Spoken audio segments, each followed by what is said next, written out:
Acabo de ler um livro que há muito tempo estava na minha lista de espera e agora, com esse tempo de pandemia, tirei da estante e me dei ao trabalho de percorrer as suas mais de 400 páginas, porque é um livro que nos provoca a pensar não só o passado, mas nos provoca a pensar o presente.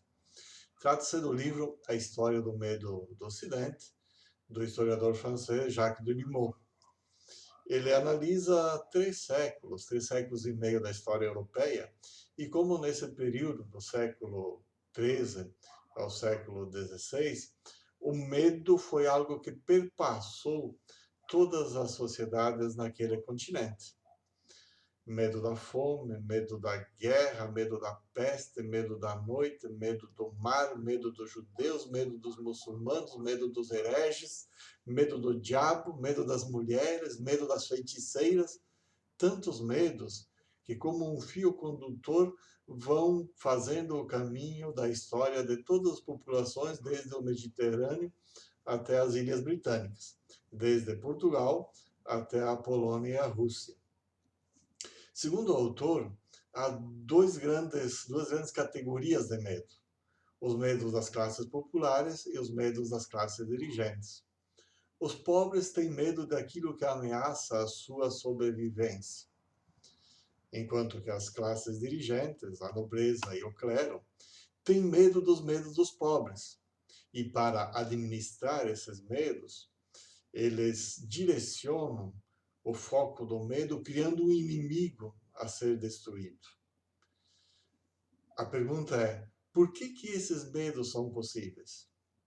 A tese do autor é de que a sociedade europeia, nesses 3 séculos, viveu um longo tempo de angústia causado pelas profundas transformações, porque passou transformações culturais, transformações econômicas, políticas, sociais, religiosas, que criavam um ambiente de angústia que tornou possível o surgimento desses medos. E aí uma distinção fundamental para Delumeau: angústia é uma coisa, medo é outra. Angústia é a sensação de mal-estar não definida, que mexe com todos os âmbitos da vida, mas ela não é precisável, não é identificável. E por isso se chama angústia, e mexe com toda a sociedade e é causada pela transformação profunda porque ela está passando. Para administrar essa angústia, os que têm o poder cultural criam medos e tentam incutir esses medos também nas classes populares. Essa é a tese do autor, e ela é apresentada e analisada e comprovada não só com fatos mas de momentâneos, mas com um percurso de longo tempo na Europa. Ela talvez não seja absoluta, mas nos faz pensar na situação que vivemos hoje. De fato, vivemos um momento de muitos medos, e medos direcionados para determinados grupos. Naquele tempo eram os camponeses, eram os hereges, eram os turcos, eram os muçulmanos, os judeus, e grupos que eram identificados como causadores do caos da sociedade e por isso precisavam ser eliminados. Hoje, outros grupos sociais são apresentados como a causa dos males da sociedade.